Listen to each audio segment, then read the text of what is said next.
আমার YouTube channel শিক্ষা প্রদীপে আপনাদেরকে স্বাগত। যারা আজ আমার প্রথম ভিডিও দেখছেন তাদেরকে বলো ভিডিওটি শেষ পর্যন্ত দেখুন এবং ভিডিওটি যদি ভালো লাগে তাহলে সবার সঙ্গে শেয়ার করুন। এই ভিডিওটি কারো না কারো অবশ্যই প্রয়োজন হবে। আজ একটি ইম্পর্টেন্ট ভিডিও করব, সেটি হলো বস্তুর ভর এবং ভার।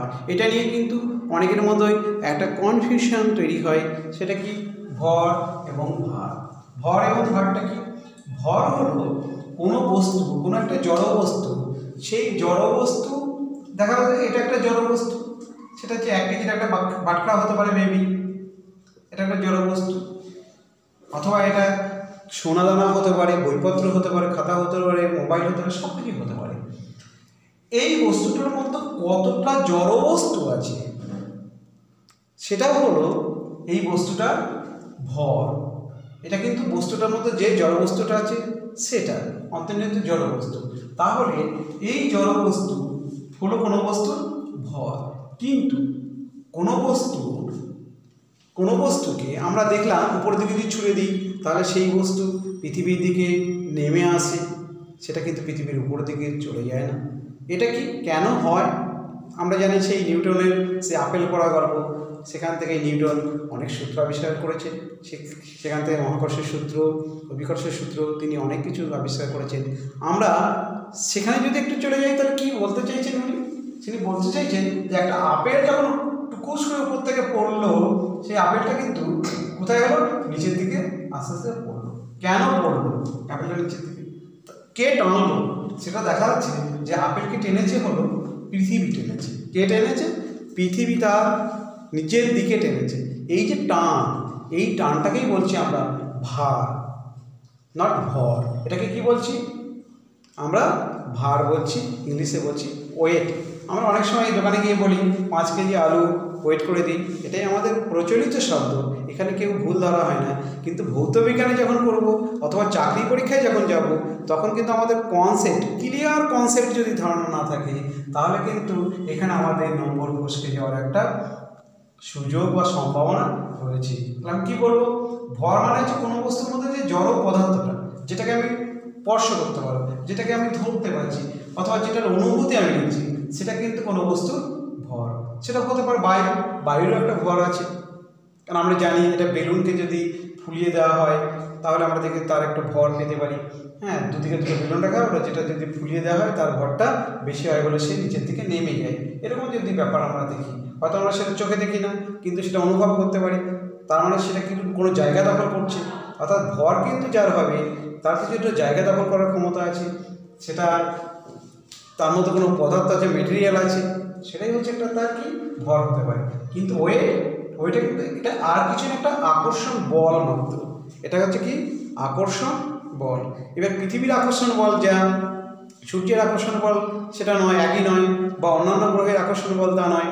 পৃথিবীর আকর্ষণ বলকে বলা হয় অভিকর্ষ, আর পৃথিবী বাদ দিয়ে যদি বলা হয় অন্য কোনো গ্রহ, সেখানে কিন্তু সেটা বলা হয় মহাকর্ষ, অর্থাৎ মহাকর্ষীয় টান, সেটাকে আমরা বলতেই পারি। তা পৃথিবীর টানকে আমরা কি বলছি? অভিকর্ষীয় টান। অভিকর্ষীয় টানটা কিন্তু একটা ভার। তাহলে আমরা যদি দেখি এই ভরটা এটা কিন্তু একটা অবিনশ্বর ভর, হলো একটা নিত্যতা সূত্র। সেটা হলো পৃথিবীতে কোনো বস্তুর বা যে কোনো জায়গাতেই হোক না কেন, কোনো বস্তু যদি নিয়ে যাওয়া যায় তাহলে তার ভরের কোনো পরিবর্তন হয় না, অর্থাৎ ভর হলো অবিনশ্বর। তাহলে ভর থেকে আমরা কী পাচ্ছি? ভর হলো অবিনশ্বর। এটা স্থানভেদে, কালভেদে, পাত্রভেদে কোনো জায়গায় ভরের কোনো পরিবর্তন হয় না। অর্থাৎ 1 কেজি সোনা নিয়ে যদি আপনি পাতালে প্রবেশ করেন, পৃথিবীর কেন্দ্রে প্রবেশ করেন, অথবা চাঁদে যান, মহাশূন্যে যান, তাহলে কিন্তু সেই সোনাটা 1 কেজি থাকবে। কিন্তু কোনো বস্তু যদি আপনি মহাকাশে নিয়ে যান তাহলে কিন্তু তার আকর্ষণ বলটা কমতে কমতে শূন্য হয়ে যাবে।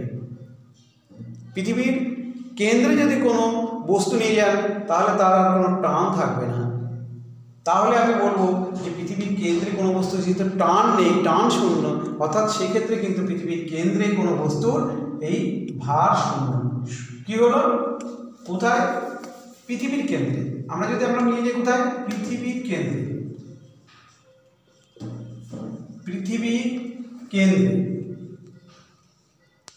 পৃথিবীর কেন্দ্রে নিয়ে গেলে কি হবে? ভার শূন্য। ভার একদম শূন্য পৃথিবীর কেন্দ্রে। এটা মহাকাশে যদি নিয়ে যাওয়া হয়, মহাকাশে কি হয়েছে ভার শূন্য। কেন?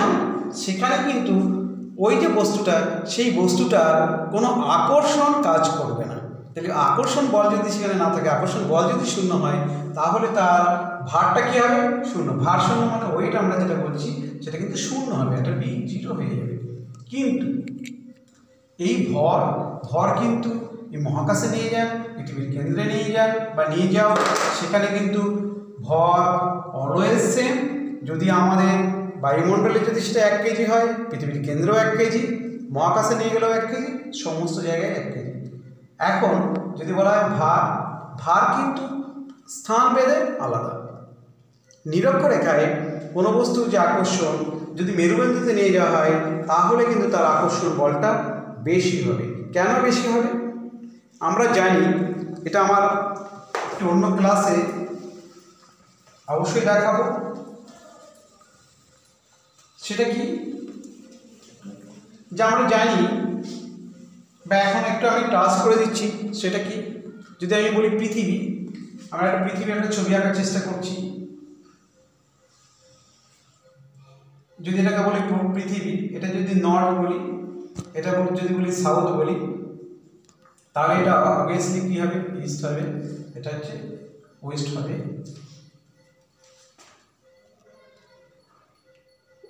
তাহলে আমরা কি হলো, এটা যদি পৃথিবীর কেন্দ্র বলা হয়, এবার এই কেন্দ্র থেকে পৃথিবীর, আমরা জানি পৃথিবী একটু উত্তর দক্ষিণে চ্যাপ্টা, পূর্ব পশ্চিমে একটু হলো, অর্থাৎ দেখ পৃথিবীর এই দিকটা একটু কি হয়েছে, একটু চ্যাপ্টা আছে।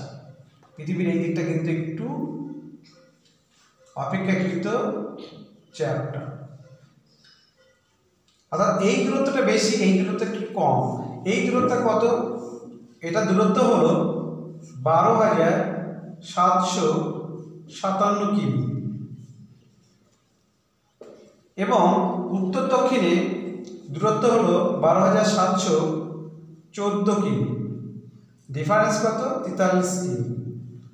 তা পৃথিবীর এই টান কিন্তু, পৃথিবীর যে টানছে কোনো বস্তু উপরের দিকে ছুড়ে দিলে, সেই নিউটনের সে আপেল পড়ে যদি বলি, উপরের দিক থেকে আপেলটা নিচের দিকে টুক করে পড়লো কেন?